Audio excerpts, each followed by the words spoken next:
Salut à tous et bienvenue dans un numéro spécial du podcast Hors-jeu Capital. Alors aujourd'hui, on va pas débriefer de match, on va plutôt débriefer une interview, celle de Kylian Mbappé qui s'est exprimé dans la presse. Alors Nico avait déjà vendu la mèche lundi. Il nous avait expliqué qu'il allait sans doute s'exprimer dans l'équipe et chez RMC. Tu avais tout à fait raison. Bien vu Nico. Et ben on va reprendre un peu l'interview et évidemment le passage qui va nous intéresser le plus, c'est sur le vrai faux départ cet été de Kylian Mbappé vers le Real Madrid. Tout d'abord, je vais vous présenter mes deux compères, parce qu'aujourd'hui, on est un peu en comité réduit. Tout d'abord, Nicolas Puravo. Salut Nico, comment tu vas? Salut tout le monde, ça va bien. Impeccable, une belle matinée ensoleillée. Et puis Ouais, on va parler de Kiki, ça va être sympa là. du génie français. Donc Nico, tu es en direct d'une des dépendances du château de Versailles, hein, on est C'est d'accord? ça, dans la grande Voilà, on voit bibliothèque royale. Ouais. c'est ça, voilà, exactement. Tu es à deux pas des. Comment on appelle ça déjà? Le salon des glaces? La galerie des glaces. La galerie des glaces, pardon. Je Voilà. ferai, je ferai un podcast de là-bas une fois, promis. Yacine Amned, salut Yacine, comment tu vas? Salut à tous, ça va, merci. Tout va bien? Ouais, bah écoute, Bon. avec le PSG, on se repose jamais. Donc, tu sais, il y a des clubs, ils cherchent de l'actualité. Nous, ça tombe comme ça, tous les 2, 3 jours, bim, C'est bim, bim. ça. On venait de faire un podcast lundi pour débriefer la défaite face à Rennes. On pensait se retrouver que la semaine prochaine pour parler un peu de l'équipe de France. Et puis, il y a cette interview de Kylian Mbappé. On va mettre, euh, on va mettre les pieds dans le plat directement. Messieurs, on a beaucoup reproché le silence de Kylian Mbappé cet été lorsqu'il y a eu toutes ces histoires de départ vers le Real Madrid, pardon. Il s'est exprimé enfin. Donc il y a eu deux interviews, mais qui sont sensiblement les mêmes. On est d'accord. Hein. Une pour le journal L'Équipe, donc une version écrite, et puis il était aussi invité de Jérôme Rotten sur RMC dans son émission Rotten sans flamme, où il s'est exprimé assez longtemps d'ailleurs. Ils ont pris le temps. C'était une longue interview. Déjà, première question, messieurs, est-ce que vous êtes surpris par on ne rentre pas directement dans le vif du sujet, mais déjà sur le timing de l'interview, donc elle intervient début octobre, après un été, que ce soit l'élimination de l'équipe de France à l'Euro et les histoires de départ de Kylian Mbappé. Sur le timing, messieurs, est-ce que vous trouvez ça surprenant? Nico, je te donne la parole. Non, enfin, il ne pouvait pas parler cet été, c'est une évidence, donc ça c'est logique. Après, le seul, euh, le seul truc qu'on peut trouver un peu étrange, c'est qu'il fasse ça au moment de partir en trêve internationale, quoi, là. 10 jours avant, pendant 10 jours, il est avec les Bleus. Ça lui évite de passer à Clairefontaine, ça évite de vampiriser les médias autour du PSG, parce qu'on ne parlerait que de ça pendant toute la semaine avant un match de Ligue 1. Donc voilà, moi c'est le seul truc qui me titille un peu, c'est de dire tiens, voilà, je joue contre Rennes le dimanche, et puis le lundi, on commence à annoncer tout ça, parce que de toute façon, je suis 10 jours à Clairefontaine, à l'abri. Ça fait un petit peu cette impression-là, mais après, sur le timing, de toute façon, il le choisit quand il veut, et ça change pas grand-chose au fond, de toute façon. Yacine, pareil, même question. Est-ce que tu trouves le timing surprenant ou pour toi, c'est plutôt logique, comme l'a expliqué Nico, hein, du fait qu'il soit en équipe de France, qu'il soit un peu loin du club, qu'il n'y ait pas de match, donc pas de conférence de presse de Pochettino et donc pas de vampirisation sur le cas Mbappé au PSG. Je le trouve pas surprenant, je le trouve catastrophique parce que il reste 8 mois de compétition, parce qu'on vient de commencer la compétition depuis un mois. Et que est-ce que c'est le moment de parler? Est-ce que c'est le moment de dire tout ça? Moi, je crois pas.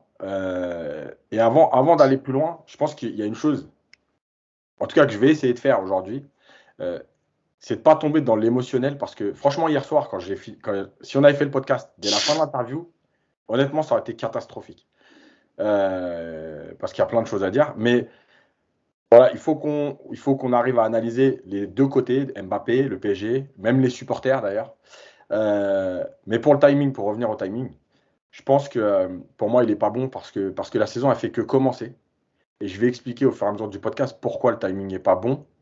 Pour lui, il est bon dans le sens, comme l'a dit Nico, là, je m'en vais, je suis en équipe de France pendant 10 jours. Donc, effectivement, pour lui, il est bon. Pour le club, franchement, il n'est pas bon du tout. Vous pensez sincèrement que le club a eu son mot à dire là-dessus? Non, non, justement. Mais justement, la conséquence, c'est que comme lui, on est aujourd'hui dans l'extrême du football d'aujourd'hui. Voilà. La gestion de la com, tout est calculé, tout est préparé, il n'y a pas de spontanéité. Finalement, on peut même presque se dire, est-ce qu'on connaîtra un jour le vrai Kylian Mbappé? Parce que finalement, par exemple, Zlatan, il fait un spectacle, etc. Il joue avec les médias, il n'y a pas de problème.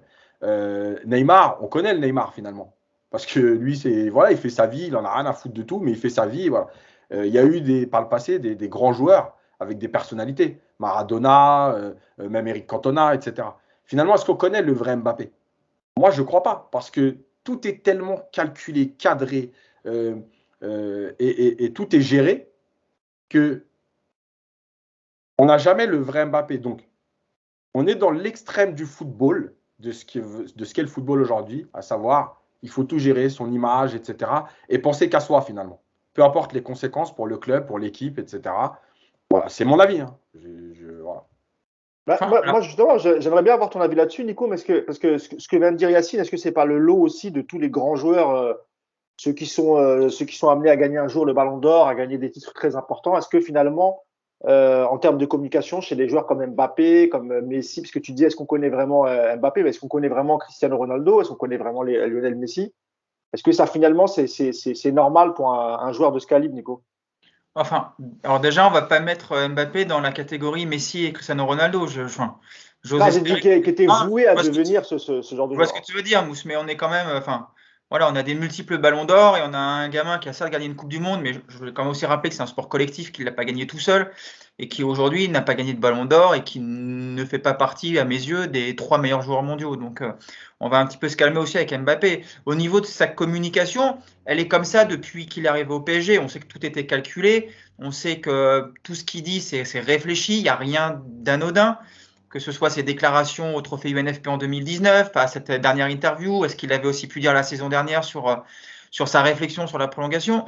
Tout est calculé de toute façon avec Mbappé, mais quand on voit les réactions, notamment des médias, suite à ces 2 interviews qu'il a données hier, on se dit qu'il a raison. Parce que moi, les retours que je lis depuis hier, c'est incroyable de parler 1 heure avec Mbappé, il est sincère, on peut parler de tout, ça fait du bien, il devrait parler plus souvent. Donc ça marche, la preuve. À l'arrivée, déjà, savoir qu'effectivement le PSG n'était absolument pas au courant, n'avait pas donné son aval pour ces 2 interviews. Et ça en soi, moi ça me choque même pas, parce que là, les clubs qui verrouillent la communication des joueurs, c'est peut-être pas non plus forcément une bonne chose. Donc tant mieux s'il a pu parler, et puis on verra les conséquences après. Après, je vous le redis, ces 2 interviews, ce sont 2 communiqués de presse, rien d'autre. Alors, je ne pense pas que les journalistes aient eu des questions imposées, mais on voit que tous les sujets ne sont pas évoqués. On sent qu'il y a une volonté quand même d'être bien avec le clan Mbappé, parce que c'est la maman qui s'est occupée de toute cette opération communication. Et donc, effectivement, à l'arrivée, c'est difficile. J'ai du mal à comprendre les gens qui nous disent ça fait du bien de parler à un Mbappé franc, sincère. Moi, j'ai justement l'impression qu'il n'y a rien de franc et de sincère, puisque tout est calculé à l'avant. Donc, ça ne peut pas être franc et sincère.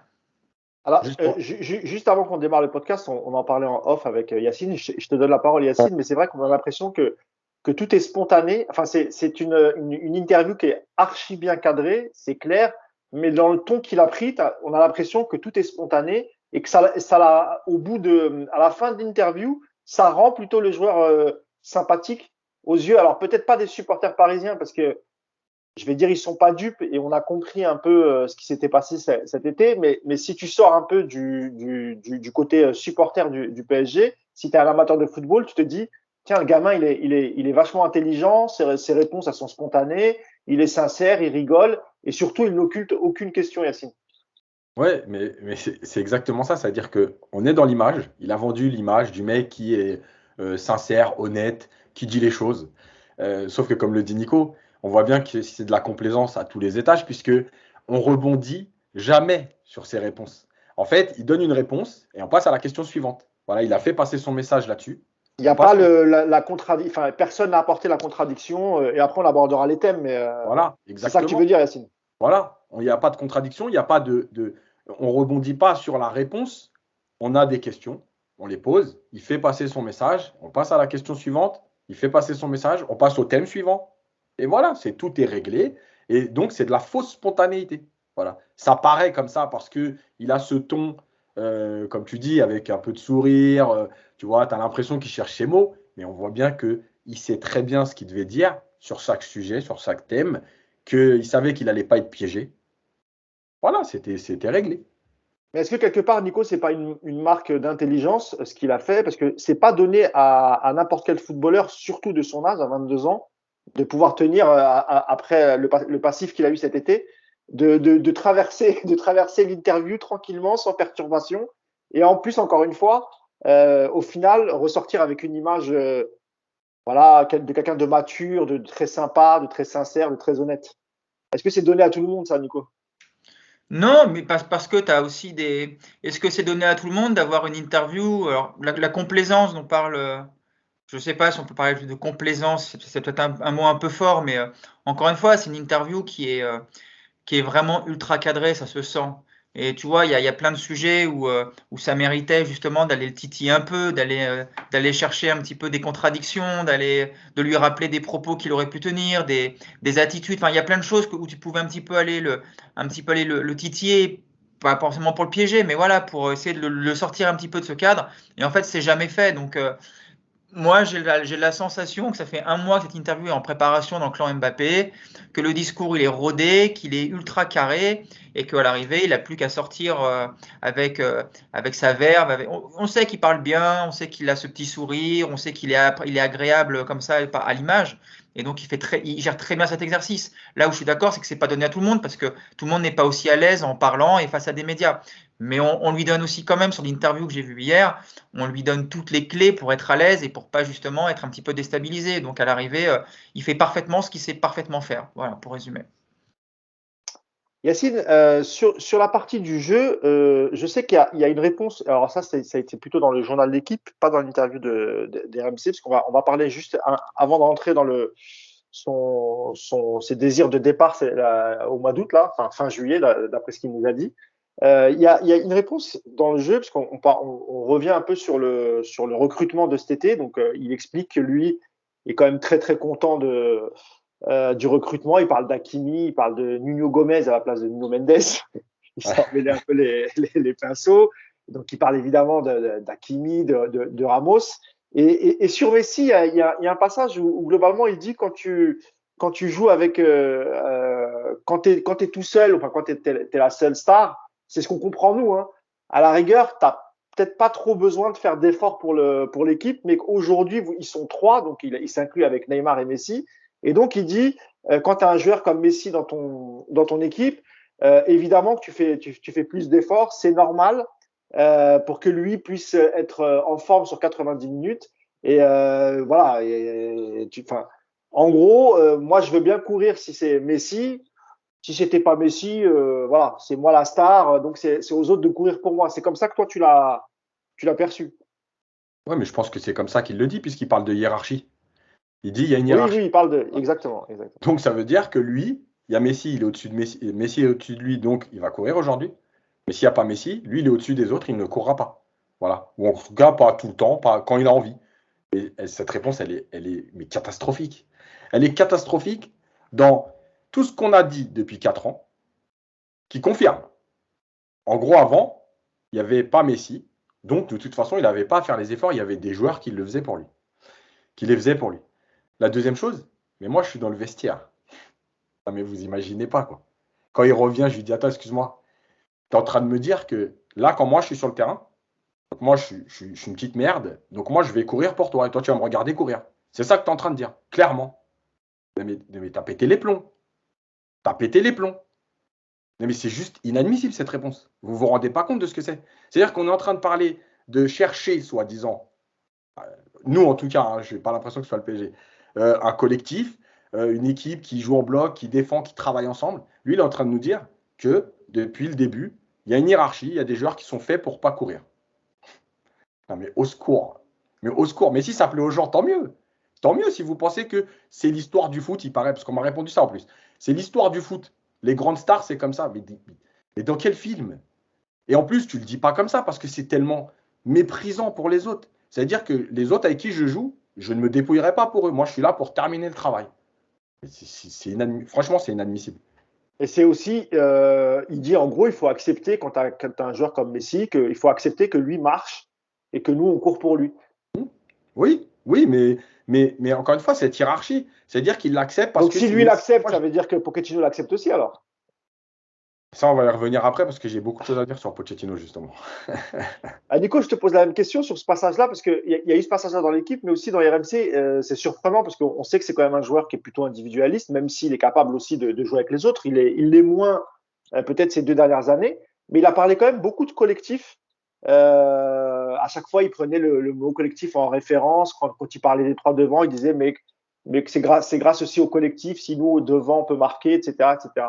Est-ce que c'est pas un peu paradoxal dans sa réponse? Je sais pas si c'est paradoxal, mais en tout cas, ce passage, c'est une formidable publicité pour le mercato du Real Madrid parce que effectivement, il sera bien au Real. Parce que imaginez ce genre d'état d'esprit dans un club comme Liverpool, qui est aujourd'hui un des clubs qui pourrait l'accueillir.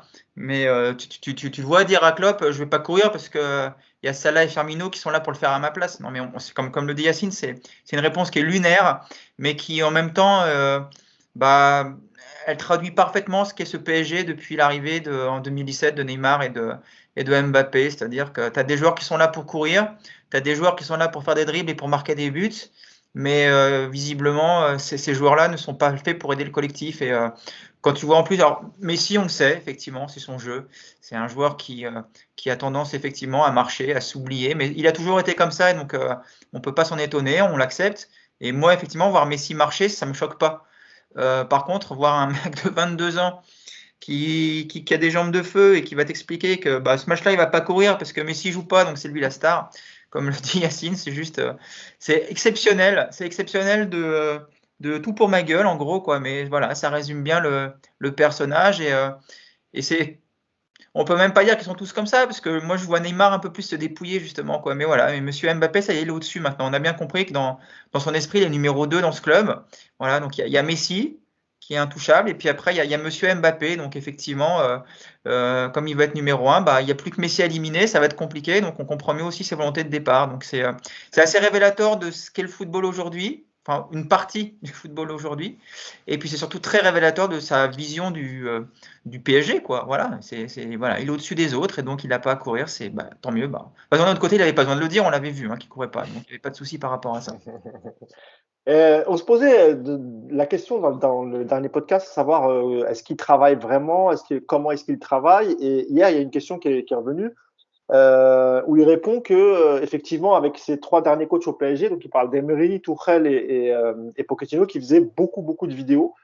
On apprend aussi que c'est un joueur qui regarde tous les matchs de Ligue 1, qui regarde les multiplex, qui étudie l'adversaire. Là aussi, on a du mal parfois à le croire parce que enfin, la manière dont ils abordent les matchs, alors je parle de Ligue 1, alors peut-être qu'en Ligue des Champions, c'est peut-être plus vrai, mais on a l'impression qu'en Ligue 1, finalement, ils étudient pas tant que ça l'adversaire, même si lui nous dit le contraire, même si encore une fois, il y a eu 8 victoires et une défaite, mais on peut reprendre aussi les matchs de la saison dernière. Est-ce que tu le crois véritablement, Yacine, quand tu dis qu'ils font pas mal de vidéos pour étudier l'adversaire, donc un travail plutôt tactique? Ouais, mais Parce je qu'on pense que... le voit pas trop sur le terrain, en fait, ça, tu vois. Ouais, mais moi, je pense qu'il parle de la Ligue des Champions. Je pense qu'en fait, on a encore une fois le résumé de ce qu'on voit. À savoir que, oui, je pense qu'ils font un travail sur la Ligue des Champions parce que tous les matchs du PSG sur la Ligue des Champions, on a vu qu'il y avait des choses préparées. Dans la façon de défendre, là où était placé le bloc, sur quel côté insister, que ce soit le Bayern, que ce soit Barcelone. Voilà, on a vu des choses. La première mi-temps face à City, voilà, on a vu des choses. Donc, moi, je pense que ces matchs-là sont préparés. Mais je pense qu'en Ligue 1, non. Et en fait, on a ce qu'on voit tout le temps. Ça veut dire que oui, cette équipe en Ligue des Champions est capable d'élever son niveau parce qu'il y a des choses préparées. Mais qu'en Ligue 1, même le coach, etc., moi, je pense qu'il reste sur cette idée de on est au-dessus. Il n'y a pas besoin de préparer les lacunes de Clermont, de Troyes ou de Reims. Ça passera. Voilà, on a le résumé de ce qu'on voit. Bah, du coup, pareil, hein, je te pose aussi cette question. On a l'impression qu'effectivement, en Ligue 1, les matchs, d'abord, je sais même pas, est-ce qu'ils ont vraiment le temps de le préparer? Parce qu'entre les matchs internationaux, l'enchaînement des matchs tous les 3 jours, mais c'est vrai que sur le côté, on fait pas mal de vidéos avec Pochettino. Ouais, on a plus l'impression qu'ils la font quand c'est la Ligue des Champions, parce qu'en Ligue 1, il y a des équipes que tu peux facilement analyser, donc tu peux facilement contrer sur le terrain, et pourtant, c'est des choses qu'on ne voit pas. Ouais, je sais pas. Faudrait qu'on soit dans le secret des entraînements pour avoir un petit peu tout ça. En tout cas, moi, ce que je préférerais, c'est qu'ils fassent moins de vidéos et plus de tactiques pour travailler eux déjà leur propre jeu. On voit qu'il y a du boulot cette année pour que tout ça fonctionne. Donc, effectivement, s'il faut choisir entre 1 heure d'analyse du jeu de Clermont et puis 1 heure sur le terrain pour analyser, pour mettre en place des systèmes de passes, des circuits, des courses coordonnées ou ce genre de choses, bah, je pense qu'il vaudrait peut-être mieux privilégier déjà le PSG plutôt que de chercher à analyser les autres. Après, je sais pas, voilà, peut-être qu'effectivement, peut-être qu'ils analysent tous les joueurs de Ligue 1. Il dit surtout que lui, il les connaît parce qu'il regarde beaucoup le foot à la télé. C'est ce que j'ai dit, voilà, il regarde les Et, multiplex, il regarde les rencontres. et tu vois où c'est. Alors là, on va dire que je m'acharne, mais je trouve que quand il parle comme ça, même ça, ça sonne faux. J'ai l'impression qu'il fait ça parce que c'est Thierry Henry qui est connu dans le milieu pour effectivement bouffer énormément de football. Alors, lui, pour le coup, c'était un vrai mangeur de match. Et j'ai l'impression que quand il dit ça, Mbappé, c'est pour avoir un peu cette image du Thierry Henry, du nouveau Thierry Henry, voilà, de cet attaquant élégant qui s'intéresse au foot, à ses adversaires et tout. Tu vois, j'ai même l'impression que cette réponse, même celle-là, je la trouve pas spontanée. C'est horrible, hein, ça se trouve. En plus, peut-être qu'il passe effectivement ces samedis et des dimanches à regarder de la Ligue 1. Bah, écoute, j'ai envie de dire, tant mieux pour lui. Moi, le jour où j'aurai la vie d'un Mbappé, je passerai pas mes week-ends à regarder de la Ligue 1, ça je vous le confirme. Déjà que là, je regarde pas trop la Ligue 1, donc je pense que j'aurai autre chose à faire de mes week-ends. Mais tant mieux s'il se régale devant un Metz 3 le samedi soir en multiplex. Tant mieux pour lui. J'envie pas sa vie du coup. Ok, Enfin, sur le, j'envie pas ses week-ends plutôt. je disais donc, sur le comportement, l'image qu'on avait vue lors de sa sortie, alors je sais plus si c'était Montpellier ou c'était Montpellier, hein, Ouais. où il est au moment du deuxième but, il est agacé sur le banc, il est filmé, il est à côté de Gana Gueye et il dit si c'était moi ce clochard, il m'aurait pas fait la passe. Donc on revient sur ce passage-là et lui, il avoue, il n'y a pas de tabou, il dit qu'effectivement qu'il a dit cette phrase et que ce sont des choses qui arrivent dans le foot, dans un vestiaire, etc. Et il ajoute même que c'était pas la première fois avec Neymar qui s'était pris la tête. Qu'est-ce que vous avez pensé de cette réponse sur ce passage? Vas-y, Nico, vas-y. Est-ce qu'il a raison, Yacine, ou c'est pareil, c'est un peu de non-dit ou de la langue de bois? Non, il a raison. Bien sûr que c'est des choses qui se disent sur le terrain et des fois, il y a des joueurs même qui s'insultent. Voilà, il y a des réactions à chaud. Maintenant, moi, encore une fois, hein, premièrement, il est sur le banc. Paris vient de marquer. On est d'accord que Paris menait que 1-0. C'est-à-dire que Ouais. Paris vient de marquer et lui, il pense à ça. Donc ça, c'est la première chose. La deuxième chose, c'est que, alors peut-être que je suis parano, hein, depuis 10 ans à peu près, les joueurs, même quand ils demandent de l'eau au banc, ils mettent la main devant la bouche. Ce jour-là, il ne met pas la main devant la bouche. Il l'exprime comme ça, naturellement, tranquille. Bon, moi, je pense qu'il avait un message à faire passer là-dessus. Ça, c'est clair. Voilà. Regardez bien, il ne me donne pas le ballon. Voilà, comme ça, c'est clair. Après, il n'avait pas d'autre choix que de l'assumer. Ah, Tout le tu monde l'a penses dit. vraiment que lui s'est dit à ce moment-là, la caméra est sur moi, je vais faire passer le message? C'est peut-être Non, juste aussi de la frustration et c'est je sorti pense comme pas. ça, quoi. Non, je ne pense pas qu'ils se disent la caméra est sur moi. Mais en gros, bah, si on me filme à ce moment-là, je m'en fous. Voilà. Parce que, regardez bien, les joueurs aujourd'hui, ils parlent plus qu'avec la main devant la bouche tout le temps, Oui, c'est vrai. même à l'échauffement et tout. Donc pourquoi là sur le banc? Voilà. Maintenant, sa réaction, moi je suis désolé. Moi, là, je fais en tant que supporter du PSG. L'équipe, elle vient de marquer, elle est menée que 1-0. Elle mène 2-0, donc le break est fait, le match il va être plié. Et la première réaction que tu as, c'est de dire, tiens, t'as vu, il lui a donné le ballon. Non, mais continuez à croire qu'il est collectif, hein. Moi, il n'y a aucun problème, hein. Vous avez le droit de croire ce que vous voulez. Mais cette réaction, elle veut tout dire. Et ne me parlez pas de frustration et tout. La première chose quand même, c'est d'abord d'être content pour ton équipe qui va prendre 3 points contre Montpellier au parc et qui ne va pas être en galère sur une dernière action à faire un partout, etc. Moi, c'est comme ça que je le vois. Maintenant, encore une fois, hein, je me trompe peut-être, hein. Nico? Bah, pas mieux, ça résume ce qu'est Mbappé, hein, c'est les stats perso avant le collectif. Moi, j'en suis persuadé aujourd'hui. C'est un joueur qui est auto-centré sur sa performance et cette réaction-là, elle dit effectivement beaucoup de choses. Après, l'insulte en elle-même, sur ça, effectivement, comme le dit très bien Yacine, ça arrive à tous les matchs, ça nous arrive entre nous, avec nos copains, à s'insulter de temps en temps sur le terrain. Donc ça pour le coup, c'est rien du tout. Mais par contre, sur l'attitude un peu plus générale, et c'est pas la première fois avec Mbappé, hein, je vous rappelle. D'ailleurs, c'était aussi contre Montpellier, je crois, quand il est C'est sorti souvent par contre Tourelle. Montpellier. Ouais, Montpellier, ça lui réussit pas. Voilà, il y a des fois où tu sens que enfin, il y a des fois. Il y a souvent où tu sens que l'aspect personnel passe bien avant l'aspect collectif. Et quand Mbappé sort, quand ton équipe mène 3 ou 4-0 et qu'il reste 5 minutes et que tu fais la gueule un quart d'heure sur le banc de touche et que tu t'expliques avec ton entraîneur, ça témoigne quand même beaucoup d'un état d'esprit très égocentrique. Donc, il y en a qui parlent d'ambition, il y en a qui parlent d'ego.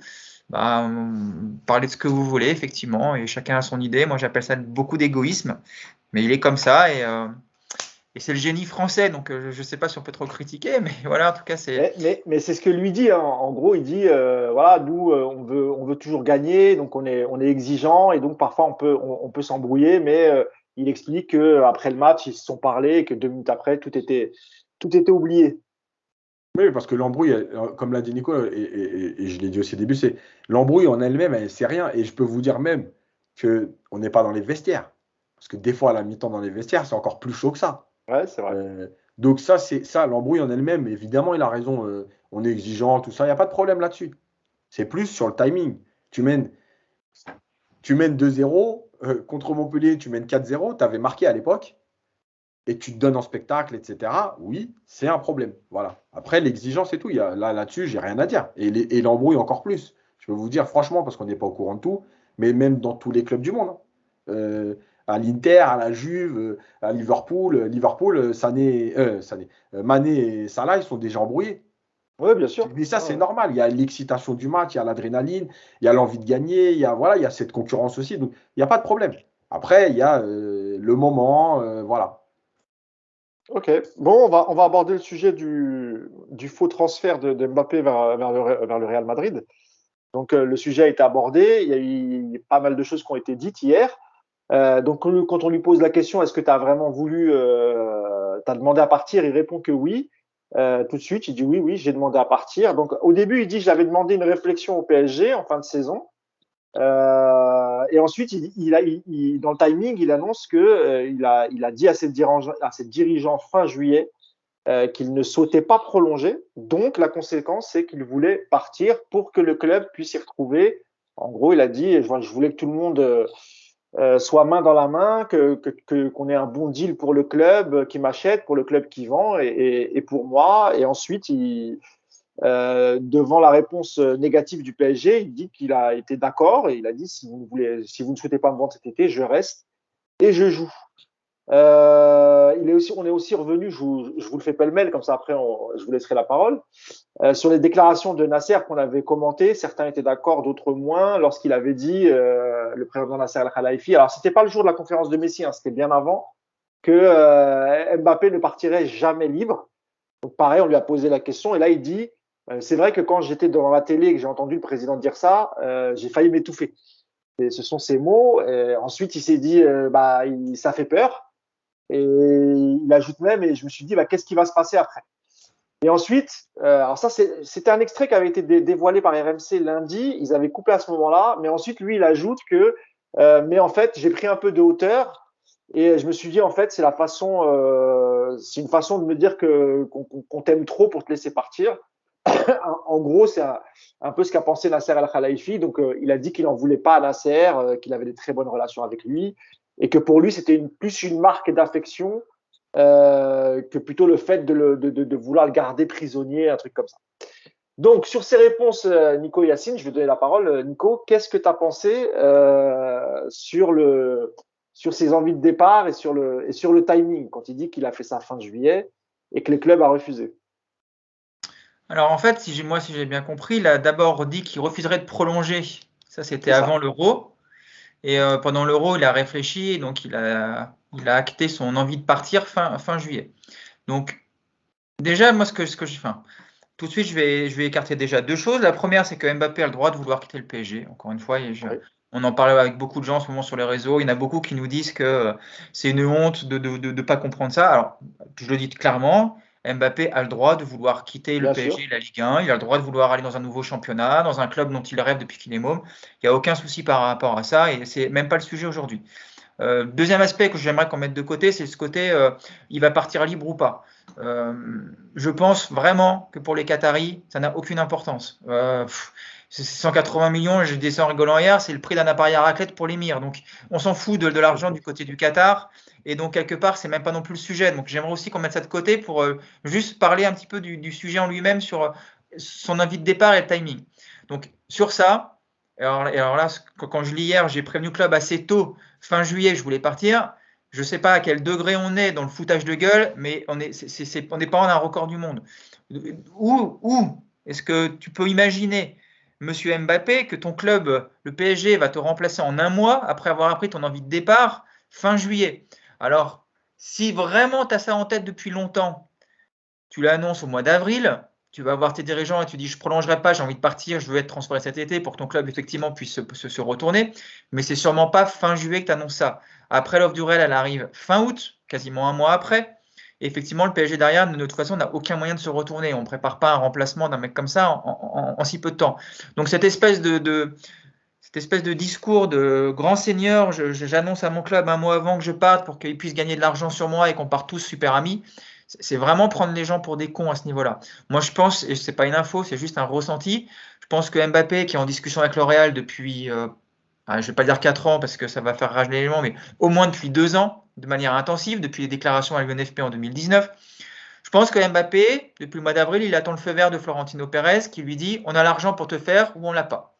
Je pense que cette décision, elle arrive fin juillet du côté du Real, où on dit c'est bon, le dossier il est ficelé, tu peux aller voir ta direction pour annoncer que tu veux partir. C'est comme ça qu'ils ont toujours fait de toute façon le Real. On sait comment ça marche. Bien sûr. Ils Ouais, attendent c'est que vrai. les joueurs se déclarent pour un départ pour ensuite rentrer dans la danse. Encore plus avec Pérez qui ne veut pas se fâcher avec le Qatar parce qu'on sait qu'il a du business là-bas. Donc clairement, il attendait tout simplement le feu vert du Real. Ce feu vert, il arrive fin juillet. Là où je ne comprends pas le Real, c'est que l'offre arrive fin août. Je me demande pourquoi le Real attend aussi longtemps, parce que si l'offre arrive début août, peut-être que le PSG, pour le coup, envisage de le vendre et d'aller faire un Haaland, par exemple, à ce Alors, moment-là. Nico, là-dessus, je pense que c'était un coup de bluff. Et je pense que le Real Madrid a sous-estimé le PSG en se disant de toute façon, c'est impossible qu'il le laisse partir libre. Donc, ils seront obligés, même à 3 jours de la fin du mercato, d'accepter cette offre. Sinon, à partir de janvier, et c'est pour ça qu'ils ont mis du temps, parce que de toute façon, honnêtement, le Real, qu'est-ce qu'ils avaient à perdre? Soit ils acceptaient et ils étaient contents parce qu'ils faisaient venir une star comme Mbappé, soit ils refusaient et ils avaient encore toutes leurs chances de l'avoir, encore mieux de l'avoir gratuitement, parce qu'on sait qu'à partir de janvier, Kylian peut signer au Real Madrid gratuitement sans indemnité de transfert. Bon, après, j'ai quand même le sentiment que Pérez, il connaît bien le Qatar, il connaît bien Nasser Al-Khelaifi. J'ai du mal à croire qu'ils aient vraiment pu penser que le PSG allait accepter au dernier moment de se séparer d'Mbappé. Mais bon, peut-être que c'est ça. Mais en tout cas, moi, je trouve que ça revient encore une fois aussi dans ce qu'on a déjà entendu, de dire que le Real n'était pas forcément chaud pour acheter Mbappé cet été, parce que, comme tu le dis, dans 6 mois, il peut signer gratuitement. Et que payer 180 millions pour pas attendre 10 mois supplémentaires, c'est quand même assez absurde. Donc peut-être qu'effectivement, le Real n'avait pas spécialement envie de prendre Mbappé cette année. Et puis Mbappé, en procédant ainsi, bah, qu'est-ce qu'il fait? Et là, on revient un petit peu dans ce qu'on disait au début avec sa communication, c'est que tout simplement, il se dédouane quelque part. Il se dédouane de ce qui va se passer au mois de juin quand il va partir gratuitement en disant bah voilà, moi l'été dernier j'ai proposé mon départ un petit peu avant pour qu'on puisse me vendre. On n'a pas voulu, maintenant c'est plus mon problème. Voilà. Donc, mais encore une fois sur le timing qu'il annonce, franchement, c'est du très très très gros foutage de gueule. Bah, Yacine, ta réaction sur cette déclaration de départ, est-ce que tu es d'accord avec Nico et est-ce que pour toi c'est vraiment du foutage de gueule et c'est surtout pour préserver son image dont on sait que c'est très important pour lui. Et donc on l'a vu d'ailleurs tout au long de l'interview, quels que soient les sujets, hein. À chaque fois, il essaye de préserver un peu son image et alors, je dis pas qu'il rejette la faute sur le PSG, hein. En tout cas, il dit voilà, il dit moi j'ai voulu partir pour que tout le monde s'y retrouve, mais c'est Paris qui n'a pas accepté. Moi j'ai accepté, moi donc je me suis rangé, j'ai fait un pas sur le côté et j'ai dit que je restais. Et d'ailleurs, il enchaîne en disant j'ai rejoué, j'ai marqué pour mon club, tout va bien, je suis heureux. Non, mais il est grand seigneur, faut le dire, faut reconnaître quand même. Grand seigneur. C'est-à-dire qu'il a offert son transfert au PSG. Prenez l'argent au dernier moment, mais prenez l'argent, je vous offre. Vous voulez pas, tant pis pour vous. Désormais, je vais partir gratuit, mais c'est vous qui avez refusé en fait. C'est ça. Donc il a le beau rôle. En tout cas, il se le donne. Sauf que, évidemment, quand tu suis un peu le foot depuis quelques années, tu sais très bien que tout ça, c'est du vent. La première chose, juste pour revenir sur l'idée globale des deux interviews et la complaisance dont je parlais tout à l'heure, euh, sur RMC, Roten, il lui dit, t'as annoncé au PSG que tu voulais partir début août. Non, non, fin août. Non, fin juillet. Ah ouais, d'accord. Bah, déjà, il se fout de notre gueule. Non, parce qu'on dirait qu'il vient d'annoncer qu'il a annoncé 4 mois avant. Je veux dire, entre début août et fin juillet, il y a 4 jours. Donc, ne nous fait pas croire que c'est les 4 jours qui font la différence. La deuxième chose, c'est que là où il se donne le beau rôle, c'est que même s'il l'avait annoncé au mois de mars, ou même s'il l'avait annoncé le 30 mai à la fin du championnat, en vérité, on s'en fout qu'il annonce son départ quelque part. Parce que c'est l'offre du Real qui crée quelque chose. Si le Real ne vient jamais, il peut l'avoir annoncé le 20 janvier son départ. Il n'y a pas d'offre, il n'y a pas d'offre. Donc, il peut dire, je l'ai annoncé fin juillet, il y avait le temps. OK? Mais sauf que l'offre, si elle arrive le 29 août, tu vois, c'est pas toi qui décides. Et évidemment que le Real est un habitué de ce genre de stratégie, à savoir l'histoire de je veux venir. Voilà. Maintenant, il a annoncé officiellement quand même qu'il n'y avait qu'un seul club cet été qui pouvait rejoindre, c'était le Real. Là, Pérez, c'est ce qu'il attend depuis toujours. Voilà, bref. Et l'offre, elle vient le 29 août.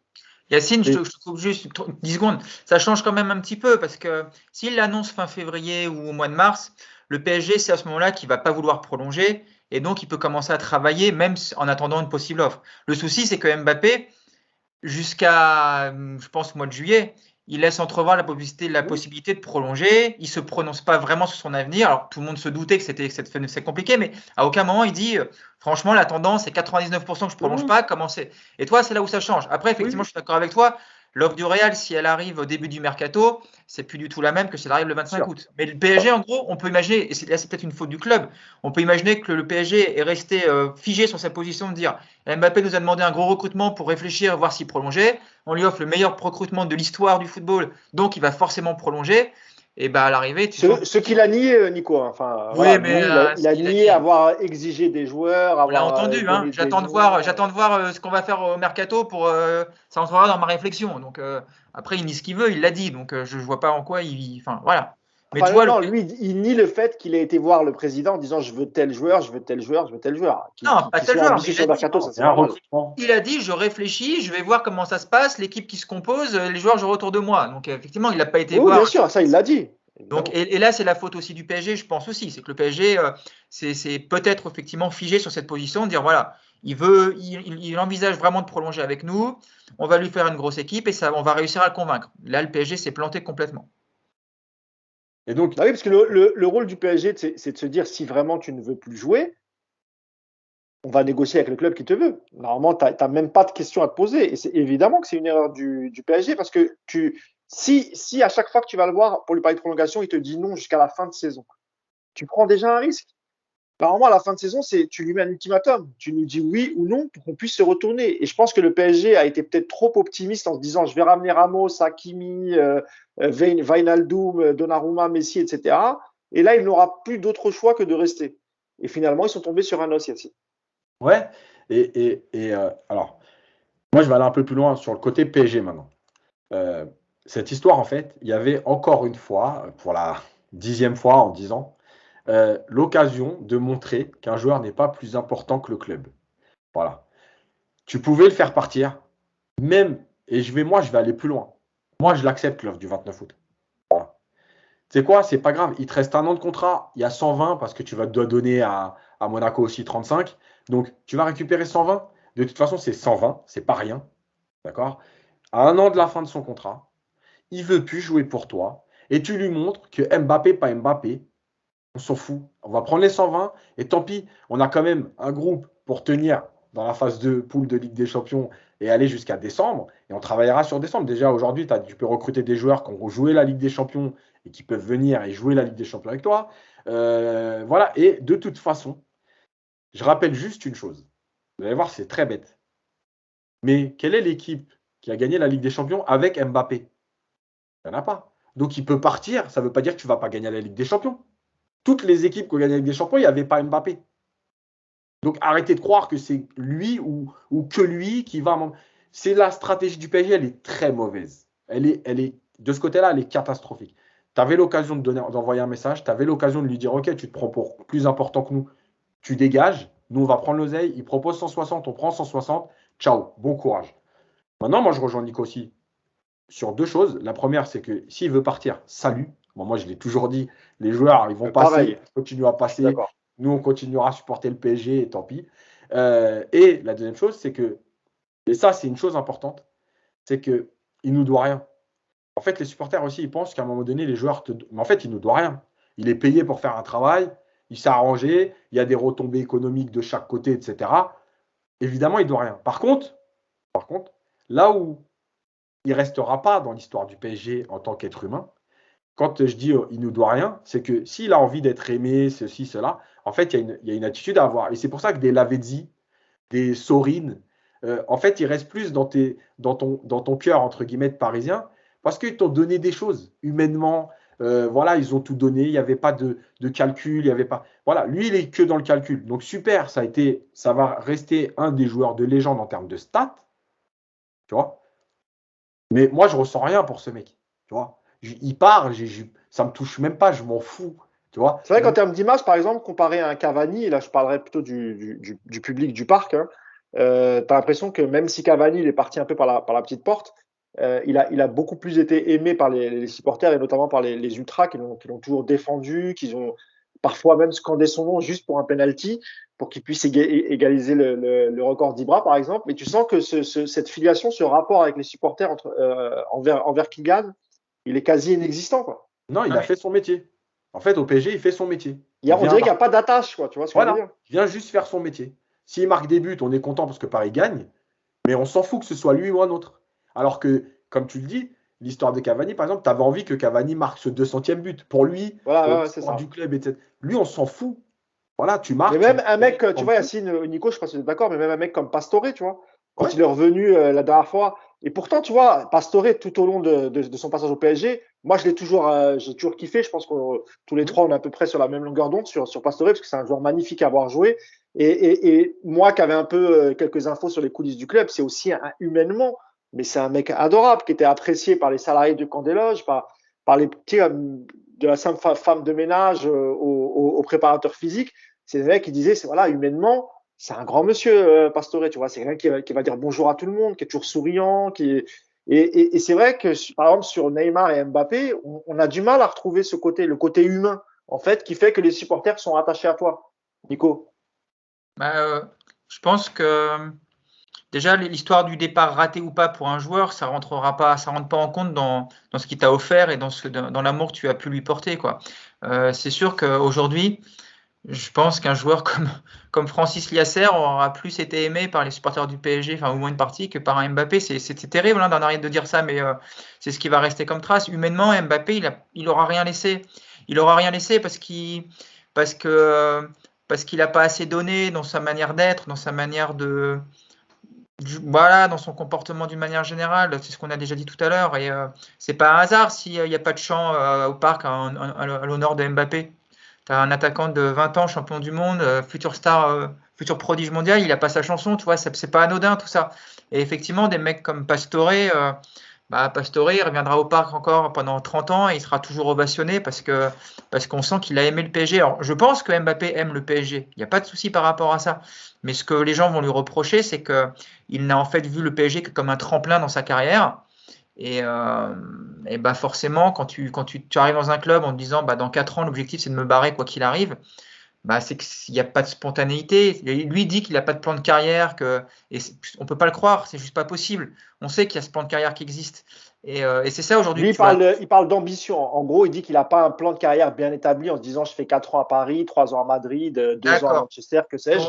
Voilà, il parle d'ambition, que c'est quelqu'un de très ambitieux. C'est pas son rêve pour lui, c'était un bon point. Donc, c'est pas son rêve depuis tout le temps d'aller au Real, mais d'abord de passer par le PSG pendant 3 ou 4 ans. Donc, okay. Donc, c'est pas un plan de carrière. Il appelle ça comme il veut, mais en l'occurrence, voilà.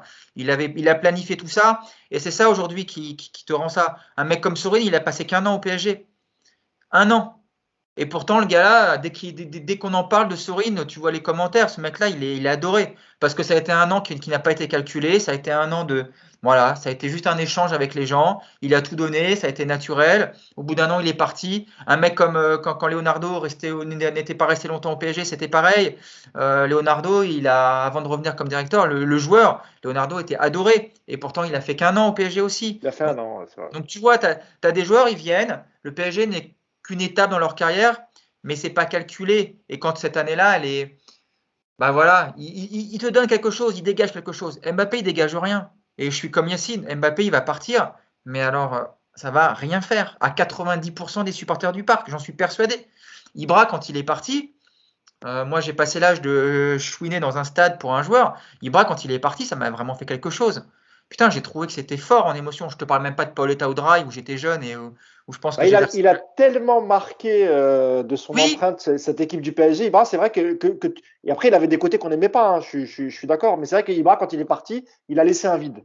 Et je pense qu'Mbappé ne lui laissera pas de vide, mais en non, fait. il n'y a pas de vide. Et puis, c'est même pire que ça. Si tu prends, l'été dernier, si tu prends tes 180 millions et que tu fais venir à Haaland en remplacement, mais qui va se plaindre? Au contraire, tout le monde aurait dit, mais quel coup formidable. Tu t'es débarrassé d'Mbappé, tu as pris du pognon, tu en as gardé un petit peu et tu fais venir à Haaland, mais t'es gagnant sur tous les tableaux. Voilà, et ça, Mbappé, je pense qu'il en a aussi conscience, qu'il n'a pas cette cote d'amour, même par rapport à un Neymar. Neymar est plus apprécié qu'Mbappé, j'en suis persuadé.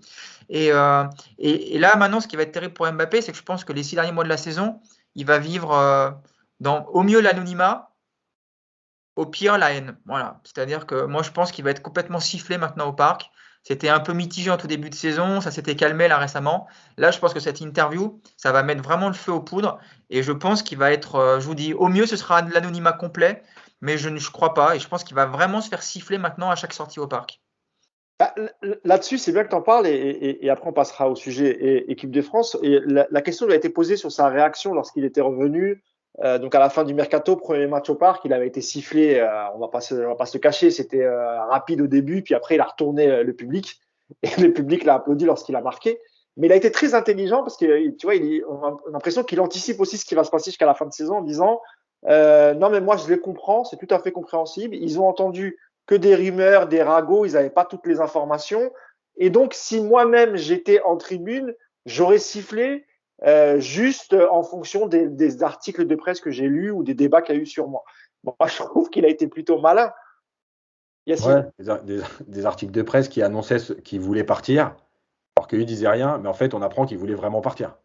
Bref. Après, lui, il Euh, parle sur tout, enfin, oui, ça, il l'a pas nié, mais sur tout ce qui a été dit à côté, sur le fait ouais, oui. qu'il ait refusé 6 ou 7 propositions, qu'il parlait plus à Ouais, ouais, ouais. Leonardo, etc., etc. Mais je reviens juste 30 secondes sur le plan de carrière. Je t'en prie. Il dit pas exactement, j'ai pas de plan de carrière. Il dit, on peut pas avoir un plan de carrière précis parce qu'on ne sait pas ce qui peut se passer. C'est pas pareil. C'est-à-dire que son plan de carrière, il est établi, sauf que par exemple, on peut revenir à 2019 et le Covid. S'il n'y a pas le Covid, est-ce que c'est pas à ce moment-là qu'il veut partir? Déjà, tu vois? Donc, tu ne peux pas avoir un plan précis en disant 3 ans là, 2 ans là, 4 ans là, parce que tu ne sais pas ce qui se passe dans le football économiquement, mais aussi physiquement. C'est-à-dire que tu peux très bien te blesser et reporter tout à 1 an. Mais par contre, son plan de carrière, il est établi. Le PSG, c'est un tremplin. La suite logique, c'est le Real. Ça, c'est clair et net. Donc, il ne peut pas raconter de conneries. La deuxième chose que je voulais terminer là-dessus sur le Mbappé, entre guillemets, c'est l'histoire d'il se laisse toujours une porte ouverte. Mais, donc les mecs te disent, il est franc, il est honnête. Donc le mec t'annonce qu'il voulait partir fin juillet, qu'il a pris sa décision, que le mercato ne change pas son envie de départ, etc. Et là, il te dit quand même que attention, attention parce qu'en fait, si le Real, il y a une crise économique et qu'il n'y a pas l'oseille, qu'est-ce que je vais faire? Tu vois? Tu te laisses une porte, mais vraiment, tu n'as pas de face en fait. Moi, pour Non, moi, en fait, là, alors, juste pour remettre dans le contexte, en fait, je crois que c'est Jean-Louis Tour qui lui dit, mais est-ce que c'est envisageable encore de prolonger? Alors, lui, il répond par une petite facétie en disant que Il répond pas directement. D'abord, il prend l'exemple de Neymar. Il dit, ouais, mais dans le foot, on sait jamais ce qui peut se passer. Est-ce que moi, s'il y a 6 mois, on m'avait dit que j'allais jouer avec Neymar, avec Messi, je l'aurais jamais cru, parce que pour moi, Messi, c'était impossible qu'il quitte Barcelone. Donc, il dit, je connais trop bien le football pour te répondre aujourd'hui, parce que la vérité d'hier, c'est pas celle d'aujourd'hui, c'est pas celle de demain. C'est exactement ce qu'il dit, et je te laisse finir. Et donc, ça veut dire quoi? Ça veut dire que s'il se passe des choses dans le monde du football, comme par exemple Barcelone, ils ont plus d'oseille pour recruter. Donc ça veut dire que si son rêve c'était d'aller à Barcelone et qu'aujourd'hui Barcelone, il se retrouve à plus pouvoir recruter, qu'est-ce que tu fais? Tu vois? Donc, il se laisse une porte ouverte, encore une fois. Et la dernière chose, on revient donc maintenant sur les supporters, la relation. Moi, je vais vous dire, en dehors des sifflets, parce que je pense qu'il y en aura, et c'est pour ça que je disais que le timing, il n'était pas bon. Parce qu'en fait, officiellement, on ne savait pas qu'il voulait partir. On se doutait, effectivement. Non. Ah non. Leonardo l'avait dit après. Rappelle-toi, Leonardo a dit oui, il a demandé à partir. Ça, après, on avait la confirmation. Non, mais moi, je parle de lui. Lui, il ne l'avait jamais confirmé. Donc, lui, non. Voilà, lui, de toute façon, pendant le mercato, il a expliqué que de toute façon, c'était impossible qu'il parle. Non, mais voilà. Donc, qu'est-ce que ça te coûtait d'attendre 6 mois de plus pour le dire? On s'en fout. Je veux dire, maintenant, de toute façon, tu ne vas pas partir là demain. Donc, maintenant que tu l'as annoncé, qu'est-ce qui se passe si demain, dans un match, il y a une action, il ne donne pas le ballon? Qu'est-ce qui se passe dans un match si demain, il ne fait pas les efforts? Donc, il ne les faisait pas beaucoup, mais qu'il les fait encore moins. Qu'est-ce qui se passe demain si il rate 2 occasions en quart de finale de Ligue des Champions? Ça veut dire quoi? Ça veut dire on se dit quoi? Mais moi, je vais te dire, je suis à la place de Pochettino aujourd'hui. En vérité, j'ai le meilleur rôle. Parce que, et c'est pour ça que je voulais venir à Pochettino. Aujourd'hui, avec tout ce qu'il a dit, etc. Mais moi, j'ai plus aucun scrupule à le sortir quand il n'a pas envie de jouer au foot. Je m'en tamponne. Voilà. Tu as manqué de respect à tes partenaires en disant que tu courais que s'il y avait Messi. Pour les autres, tu ne cours pas. Tu as dit que tu voulais quitter le club. De toute façon, dans ta tête, à la fin de la saison, tu es parti. À 95%, on va dire, ou 99%. Mais moi, j'ai plus de remords. Hein. Tu vois, tu joues pas, tu sors. Je te sors à la 60e, à la 45e, j'en ai plus rien à foutre. Voilà. Alors, sauf Yacine, que pour l'instant, c'est le seul joueur qui t'amène des victoires pour l'instant, qui a sauvé ta fin de saison dernière et qui, depuis le début, c'est lui le plus apte, on va dire, des trois, physiquement, dans le jeu, dans les stats, etc. Et que c'est compliqué pour Pochettino de dire c'est lui que je veux sortir parce que il est dans toutes les actions qui amènent des buts, même s'il n'est pas au but, il est soit avant-dernier passeur, soit dernier passeur. C'est compliqué. Et en plus, et après je te laisse finir, Yacine, il laisse une porte ouverte, comme on vient de l'expliquer, en disant que c'était pas complètement impossible dans le foot aujourd'hui de pouvoir prolonger, alors que j'ai dit que je voulais partir il y a quelques temps. Donc tous ces éléments-là font que de toute façon, Pochettino, il continuera à lui faire confiance.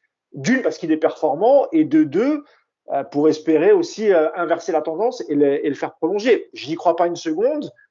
Je pense que Pochettino, quoi qu'il arrive, il a les poings liés. C'est votre avis? Moi, j'ai pas cet avis-là. Moi, je pense que, franchement, moi, tout ce qu'il a dit là, et je parle même pas de la réaction du PSG. Parce que Leonardo, hier, il attaque un peu le Real. J'allais y venir. Alors, je reviens. En fait, la seule réaction qu'a eu le PSG indirectement à cette interview, c'est juste le fait de répondre à Florentino Pérez qui, juste après l'extrait qui avait été dévoilé lundi, a dit en gros, en janvier, il signera chez nous. Il n'a pas pris beaucoup de pincettes. Et ensuite, du coup, Leonardo a réagi en disant que ça fait 2 ans que Madrid manque de respect au PSG, qui rappelle que le mercato est fini depuis le 1er septembre et que c'est un manque de respect de venir parler aux joueurs. Bon, ça fait toujours rire quand on sait que Leonardo parlait avec Messi la saison dernière. C'est un exemple parmi d'autres, mais dans le foot, c'est comme ça, Yacine. Déjà, surtout, celui qui manque de respect au club, c'est Mbappé. Il ne faut pas non plus faire tout le temps le faire passer pour une victime du Real. Arrêtons de se foutre de la gueule du monde. Celui qui manque de respect au PSG, c'est Mbappé. Je parle dans son attitude, encore une fois. Comme l'a dit Nico, il veut partir. Personne n'était prisonnier de personne. Hein. Tu avais un contrat. S'il y a arrangement dans le transfert, c'est très bien. Si tu vas au bout, tant mieux pour toi, tu pars gratuit, tu prendras ta prime à la signature, etc. Il n'y a aucun problème là-dessus. Hein. Moi, je ne suis pas là du tout pour dire ouais, il manque de respect parce qu'il veut partir. Mais dans son attitude là, dans son discours aujourd'hui, le 5 octobre, alors que la saison vient de commencer, etc., celui qui manque de respect, c'est Mbappé.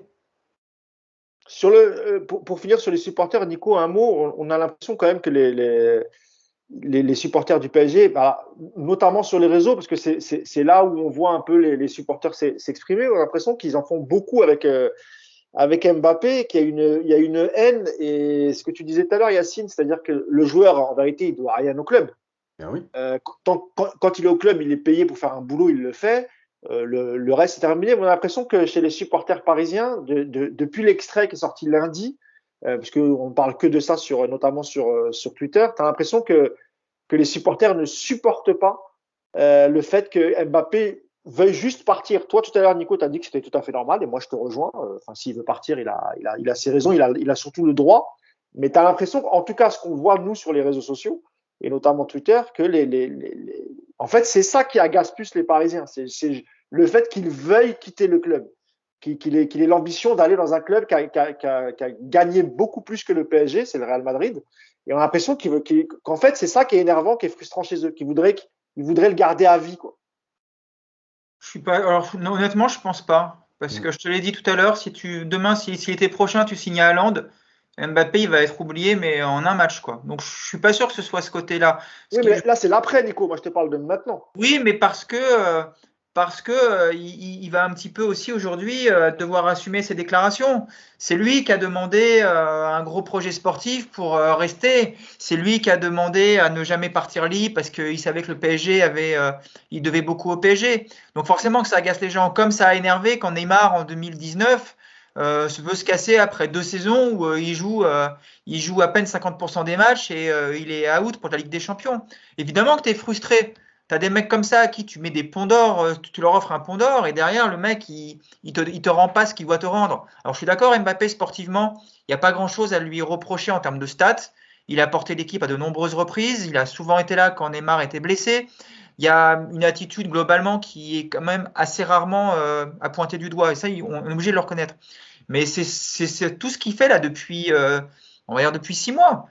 Moi personnellement, c'est ça qui m'énerve, c'est d'avoir dit pendant plusieurs mois je réfléchis à prolonger, mais j'attends de voir l'équipe. Alors qu'en fait, on se rend compte aujourd'hui que c'est faux. Moi, je reste persuadé que Mbappé, depuis un an, veut se barrer, qu'il attend le feu vert du Real qui était emmerdé avec le Covid, qui l'été dernier n'a pas pu faire d'offre, qui ne savait pas s'il pourrait en faire une cette année, et que Mbappé, il attend en gros que Pérez lui dise ok petit, tu peux lancer la machine. Voilà, c'est ça qui est agaçant. Après, je vais le redire, qu'il veuille se barrer au Real, il n'y a aucun souci. Moi, c'est pas un joueur qui va me manquer, c'est pas un joueur que je vais regretter, qui va me donner l'impression de perdre quelqu'un d'important. Voilà, c'est un bon joueur. C'est pas un joueur qui, moi, je me suis pas attaché à lui comme j'ai pu m'attacher à un Pastore, à un Lavezzi ou à d'autres joueurs comme ça. Donc voilà, moi c'est l'attitude qui me gêne, c'est encore une fois cette impression que tout est calculé depuis le début, qu'il veut à la fois se donner le beau rôle, mais en même temps aller là où il veut aller, et qui fait passer les autres à côté pour les méchants dans ce dossier, quoi. Même si, je le redis, le PSG a évidemment aussi beaucoup de responsabilités dans la situation actuelle. Voilà, c'est ça qui énerve les gens. Après, qu'Mbappé veuille se casser au Real, mais très très bien, va jouer au Alors, Real, pas de souci. pour info, Nico, la première fois qu'il a voulu partir, c'était au lendemain de la défaite face à Manchester sous Thomas Tuchel, avec le penalty qui amène la main de Kimpembe qui amène le 2019. penalty. Exactement, la saison Non, 2000, la première saison le trophée de. UNFP. Je veux des responsabilités ou ici C'est ou ça. ailleurs. Tu peux pas être plus clair. Et Donc en on fait, savait qu'il fallait se barrer. voilà, il n'est pas parti parce que le PSG est éliminé en huitième et qu'il se dit, il a voulu, mais après il a rétropédalé, pardon, en se disant, quand même partir sur un échec au bout d'un an, à peine 2 saisons, et tu te fais éliminer en huitième de saison. Voilà. Ensuite, tu as eu le Covid. Là, c'était pas possible de partir. Et là, comme on commence à sortir de la crise du Covid, en tout cas au niveau des stades de foot, parce que le public revient, etc. Donc il y a un peu plus d'argent à gagner, on va dire, notamment avec le retour de la billetterie. Et il s'est dit, c'est peut-être le moment. Mais moi, j'ai aussi une théorie. Est-ce que Madrid ne s'est pas entendu avec Mbappé en disant, toi, tu vas voir le club, tu dis que tu veux partir. Moi, je vais faire une proposition fin août. Voilà, ça passe pas, tu signes gratuit et puis tout le monde est content. En gros, voilà, c'est ce que je disais tout à l'heure, c'est qu'il sauve un peu son image en disant, moi, je voulais pas laisser Paris en galère, je suis parti les voir, je leur ai dit, voilà, le PSG est prêt à mettre, le Madrid est prêt à mettre 160, 180, vous me laissez partir, etc. Et puis voilà, de toute façon, sur Haaland, juste pour finir, après je vous redonne la parole, c'était quasiment impossible de faire Haaland, même si tu vendais Mbappé le 29 août. C'était juste pas possible. Il fallait que tu te contentes de faire une année avec Icardi et voir pour la saison d'après. Et même Dortmund, tu leur amènes 180 millions sur la table. Voilà, et c'est leur meilleure arme offensive. Ils n'auraient pas eu le temps de se retourner. Je pense que ça aurait été quand même compliqué. Qui peut croire, encore une fois, que le Real va débourser 160 ou 180 millions d'euros sur un joueur qui peut avoir libre dans un an? Le Real n'est pas en galère de joueurs cette saison, donc il n'y avait aucune raison. Qui peut croire que Mbappé va renoncer à une prime à la signature dans un an de 40 ou 50 millions d'euros? Personne.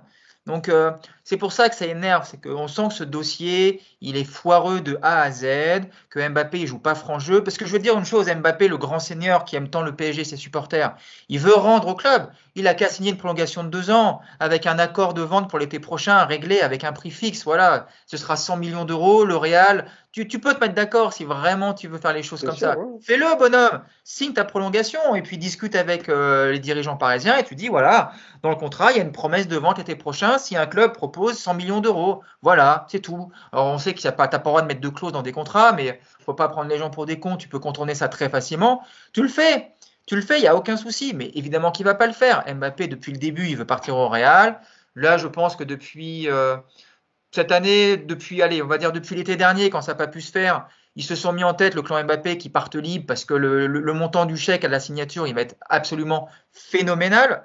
Et moi, je suis persuadé qu'il n'y a à aucun moment, ni Mbappé ni le Real n'ont envisagé que le transfert se signe cet été. Ça n'a aucun intérêt. Deux choses, Nico. A priori, le père Mbappé serait plus favorable à ce que son fils prolonge au PSG et c'est plutôt sa mère qui le pousse à quitter le club. Je trouve que c'est quand même une information assez importante parce que voilà, je pense que son père, lui, s'entend très très bien avec la direction du PSG et qui veut que son fils continue. Et il y a aussi le fait aussi peut-être que l'effectif du Real cette saison, ça a arrangé aussi peut-être Mbappé.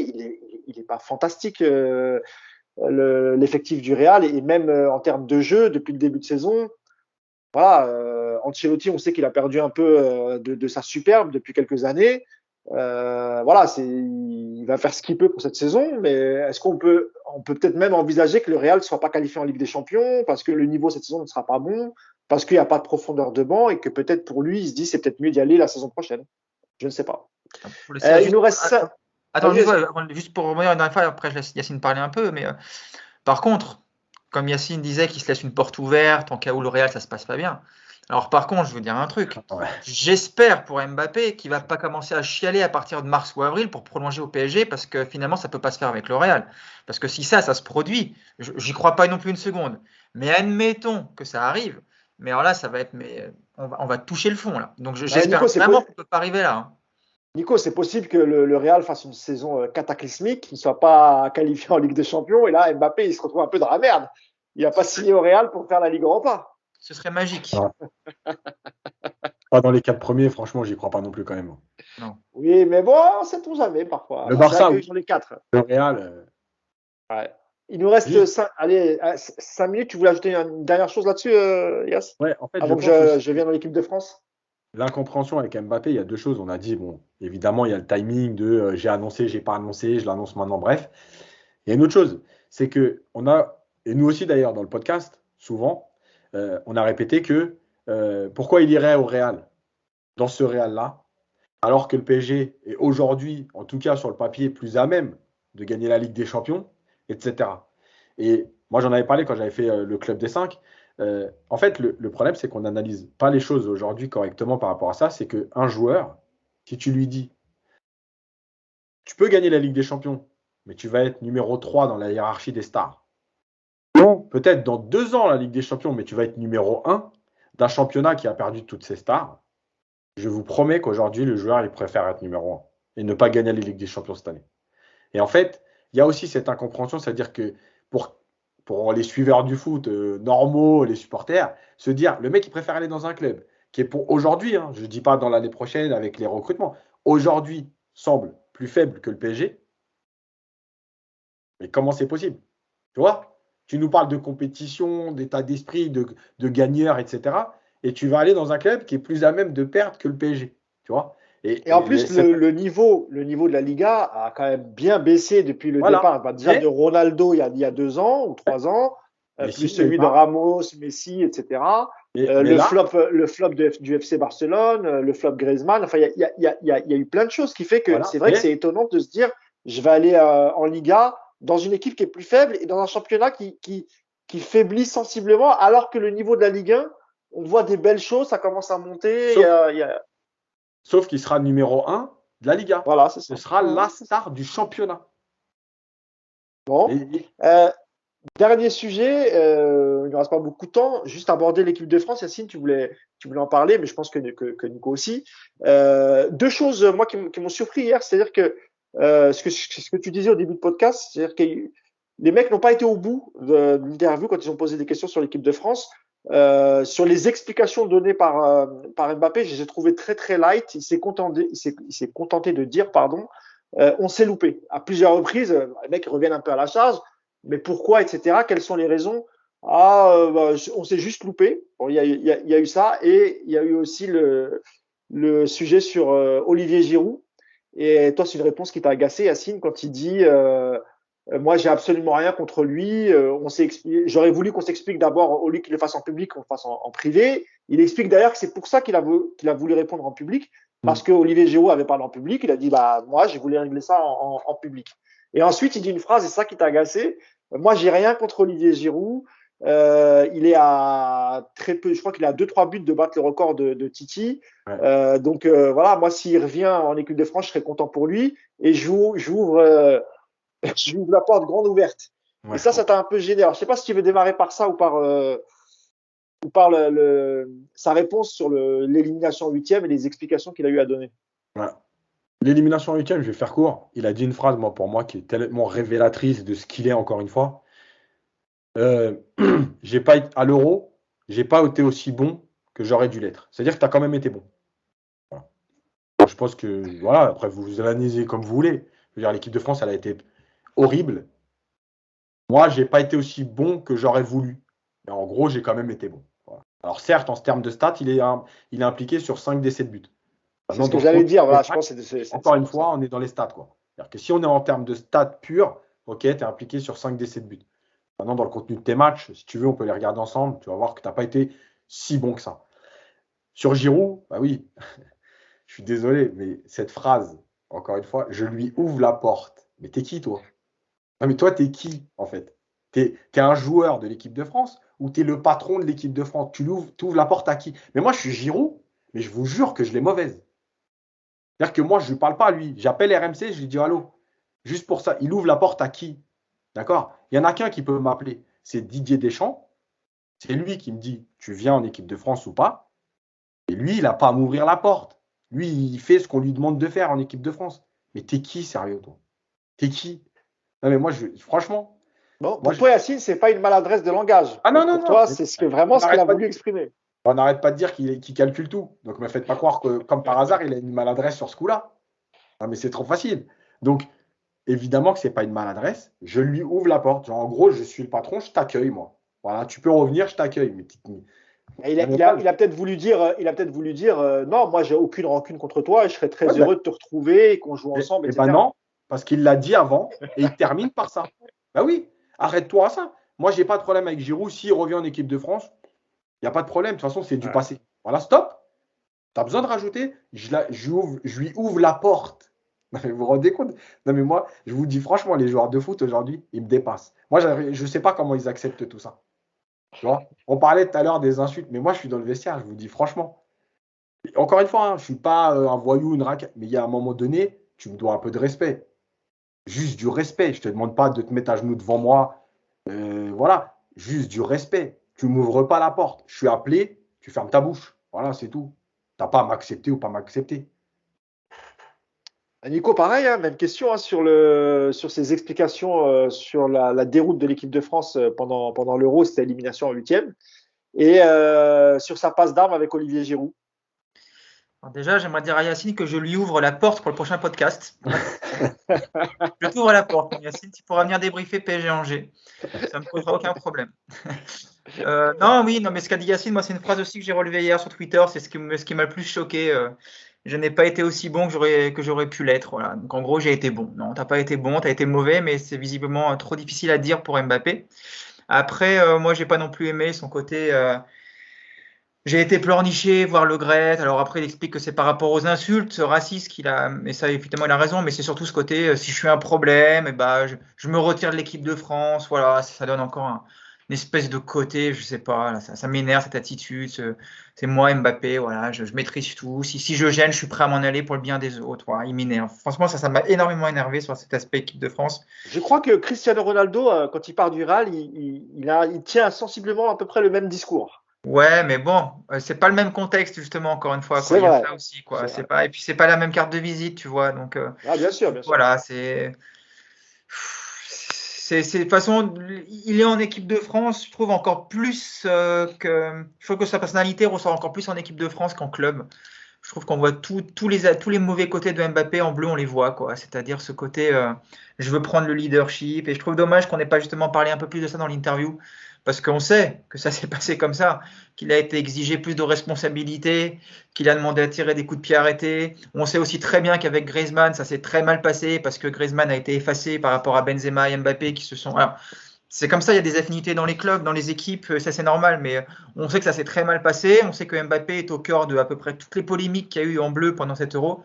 Et je trouve qu'on n'en a pas beaucoup parlé, mais voilà, il a encore réussi à passer entre les gouttes et à faire passer voilà, ce côté j'ai raté un penalty, je l'assume, il n'y a que moi qui l'ai raté, il n'y a pas de souci. Par contre, j'ai été voir quand même mon président de fédération pour dire que si j'étais un problème, que j'étais prêt à m'éclipser des bleus. Voilà, ça lui donne quelque part, encore une fois, ce côté, le beau rôle et tout ça. Et d'ailleurs, ça marche parce que d'ailleurs, tu vois, les points presse des Bleus cette semaine, les frères Hernandez, tout ça, on ne parle que de ça. Voilà. Mbappé est un joueur super important, on l'aime beaucoup. Donc voilà, donc il a l'ego qui est encore bien brossé dans le bon sens. Et puis, et ça marche. Voilà, ça marche, qu'est-ce que je te dis, ça marche bien. Et écoute, tant mieux pour lui. C'est vrai. Yacine, Je termine sur ça parce que c'est tellement l'idée de retenez-moi, tu sais. C'est ça. Bon, les gars, je vous préviens, je suis un problème, je vais partir. Non, s'il te plaît, reste, s'il te plaît. On a besoin de toi, reste. Tu vois, tu sais, c'est comme quand j'ai pas grossi. Non, t'as pas grossi. Tu vois, c'est les questions tu sais, négatives où t'attends la réponse inverse. Mais c'est tellement. Enfin, voilà, bref. Demande-nous si t'as grossi, Mousse. Moi, je sais que j'ai grossi, donc ça sert à rien de vous poser la question. Dernière chose, Yacine, parce que t'en as parlé, Nicolas, c'est vrai que sur la question des pénaltys, des coups francs, quand il avait dit en conférence de presse, ah mais moi j'ai pas entendu que c'était Griezmann, que c'était un tel qui allait tirer les pénaltys. C'est vrai qu'on n'a pas été le chercher hier là-dessus. Et enfin, je crois qu'à un moment Jean-Louis Tour essaye, mais timidement, Mbappé occulte la question et finalement n'y répond pas. Mais c'est vrai que le côté un peu je veux tout faire, je veux plus de responsabilités, je veux tirer les coups francs, je veux tirer. C'est aussi paradoxal avec ce qui se passe aujourd'hui au PSG, avec l'arrivée de Messi. Depuis que Messi a gratté du temps de jeu et a pris sa place dans cet effectif, lorsqu'il y a un coup franc, on voit plus jamais Mbappé s'approcher du ballon. C'est-à-dire qu'il y a toujours Neymar et Messi, c'est toujours finalement Messi c'est toujours Messi qui prend le coup franc. En même temps, quand on voit les coups francs qu'il a pris, je suis désolé, mais t'as pas forcément envie de le laisser tirer. Excuse, hein, parce que voilà.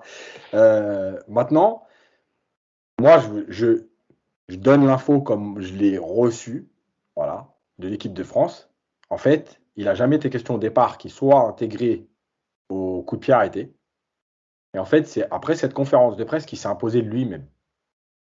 Voilà. Il savait qu'en le disant publiquement, bah, quelque part, tu mets encore une fois les gens devant le fait accompli, tu vois. Tu te positionnes en tant que tireur de coup de pied arrêté. Voilà. Après, la hiérarchie, elle est ce qu'elle est, parce que Benzema, il tire un penalty, c'était pas lui qui était numéro 1, mais l'autre, il le laisse tirer. Bref, après, dans un match, il y a toujours le moment où tu te sens bien, la position du ballon, si la faute, elle est sur toi. Bref, il y a beaucoup d'éléments qui rentrent en compte. Après, Yacine, est-ce que Mbappé s'est pas dit, Griezmann, il sort d'une saison catastrophique avec le Barça, il a été inexistant. Moi, je perds le titre avec le PSG, mais c'est moi qui porte le PSG, c'est moi qui mets les buts, qui permet d'avoir un peu cet espoir pour remporter le titre. Pareil pour la demi-finale de Ligue des Champions. Est-ce que c'est pas ça qui se dit Mbappé quand il est en équipe de France? Pourquoi c'est Griezmann qui va tirer alors que Non, finalement il fait une sale saison? il est quasiment pas titulaire avec son club, il a moins de temps de jeu que moi, etc., etc. Non, moi je pense juste qu'il veut amener ça à sa palette. C'est-à-dire, regardez, je sais aussi tirer les coups francs, etc. Je veux être important là-dessus. Maintenant, moi je vais juste vite fait évacuer le sujet là-dessus, comme ça. C'est que, en fait, ça c'est un faux débat, je vais vous dire pourquoi. Parce que regardez bien, vous enlevez 2 ou 3 joueurs dans le monde, les coups francs, combien il y en a qui sont bien tirés, dangereux et qui terminent en but? Et Zlatan, pendant 4 ans, on l'a vu tirer des coups francs. Il en a marqué 2 ou 3 la première saison. Je crois que le quatrième, il arrive 2 ans et demi après. Donc, Ronaldo, c'est Après, c'était pareil. les pigeons. Voilà, Ronaldo, c'est pareil. À la Juve et même au Real, à un moment donné, il y avait une stat, il a dû en tirer 125 d'affilée sans en mettre un. Bon, en fait, c'est un faux problème, mais c'est un problème important parce qu'il donne un statut. Tu sais, tu ne donnes pas normalement à tirer les coups francs à n'importe qui. Voilà. Et ça te permet d'avoir un statut. En dehors du fait que tu les tires bien ou pas, parce que franchement, des bons tireurs de coups francs, honnêtement, j'en vois pas tant que ça. Mais voilà, c'était pour exister dans ce statut. Le coup franc, c'est un moment important, c'est un moment clé. Je veux faire partie de ce moment clé. Bon, autre chose à ajouter, Nico? Tu voulais aborder un dernier sujet ou on peut clôturer ce podcast spécial génie français? Non, je pense qu'on peut s'arrêter là. Ça me semble pas mal. Eh ben, écoutez, Ça c'est va, parfait, messieurs. il a Ah pris bah assez, ouais, non? ouais, je pense qu'on a bien chargé la mule. Alors, normalement, normalement, il peut même plus avancer là. Il est tellement chargé que là, il fait T'inquiète, du surplace. il a des épaules Merci larges. beaucoup. Merci beaucoup, messieurs. Merci beaucoup, Nico. Je te laisse vaquer à tes occupations dans ton immense parc du château de Versailles. Tour de carrosse. Yacine, de toute façon, nous, on se retrouve tous les trois normalement lundi prochain. Et On fera un podcast comme, spécial pour le livre. ouais. Vas-y, Et comme Yacine, dirait dis-moi. un rappeur un peu ancien, on supportera le PSG même relégué. Donc nous, on s'en fout de qui il y a dans l'équipe. Ouais, c'est vrai, c'est vrai. Après, c'est des choses qu'on a du mal à entendre peut-être la nouvelle génération, mais moi, je dis pas qu'il y a les bons supporters, c'est les anciens, Non, non, non. les nouveaux, c'est pas parce que de toute façon, nous aussi, on a à un moment débuté dans le supporterisme. Moi, pour ma part, c'était dans le début des années 90. Donc j'étais, voilà, Non, puis ils vivent aussi avec tu leur. commences toujours par supporter une équipe, donc ça c'est normal. Mais c'est vrai que la mode aujourd'hui, elle est un peu au joueurisme et à suivre vraiment des joueurs. On voit pour certains, même pour Thiago Silva qui est parti depuis 2 ans, encore des gens qui le suivent, tu vois, qui soulignent ses performances, etc. C'est un truc que moi je pourrais absolument pas faire. À partir du moment où tu es parti, tu joues ailleurs, bah, c'est terminé, je pense. Tu es d'accord avec moi, Nico? Sauf pour Ravière. Ah, mais ça, Javier, voilà. Moi, j'avais répondu à quelqu'un qui me cassait la tête sur Neymar, qu'il faut absolument jamais critiquer. Et, et je lui disais, mais moi, c'est pas mon délire. Je m'attache pas aux joueurs. Tu vois, je suis content quand ils sont là et je suis à fond derrière eux quand ils sont là. Une fois qu'ils sont partis, ils sont partis. Voilà, je m'en fous. Je peux le critiquer. Après, Javier, voilà, Pastore, voilà, c'est particulier, on va dire. C'est très, très, très particulier. Moi, j'ai adoré le joueur, voilà. Je ne peux pas dire autrement. Il a été blessé, tout ça, machin, mais voilà, humainement, tout ça, c'était un joueur extraordinaire. Il y en a eu d'autres, hein, même avant l'RQSI. Moi, par contre, je raconte ma vie. Hein, mais moi, j'ai adoré Néné. Tu vois, son passage au PSG, je l'ai adoré, tu vois. Parce que c'est un mec, voilà, c'est un mauvais perdant. C'est quelqu'un qui mouillait le maillot, qui gueulait sur le terrain, mais qui avait vraiment une rage de vaincre incroyable. Et voilà, il y en a eu d'autres même dans d'autres époques. Hein. Donc voilà, messieurs, je vous remercie. J'ai fini de raconter ma vie. Je vous souhaite une bonne fin de journée. Merci à vous de nous avoir suivis. Et on se retrouvera lundi pour parler de l'équipe de France et aussi du dernier livre de Yacine. On reviendra sur le dernier livre de Yacine Amned, Les hors-jeux du football français, coup de gueule d'un éducateur. Et je le redis ici, on fait une rencontre spéciale. Donc même vous, amis du podcast, il y aura une partie de l'effectif du podcast qui sera là. Je ne sais pas si Nico, tu viendras nous faire un petit coucou, mais ça se passe au Pub Saint-Germain, métro Odéon, et de 15h à 18h, il y a un échange avec Yacine Amned, avec l'équipe du podcast, questions-réponses. Vous aurez la possibilité d'acheter son livre sur place et vous le faire dédicacer. Donc, on vous attend nombreux samedi prochain, 15h à 18h, au Pub Saint-Germain, et c'est métro Odéon. Pour l'adresse, vous trouverez ça sur Internet. Comédie. Est-ce que le livre est offert pour les membres du podcast? Parce que ça peut me décider à venir, ça. Hein. Je crois que oui. Bon, je viendrai peut-être du coup. Merci à tous et à lundi prochain. Ciao. Ciao. Salut.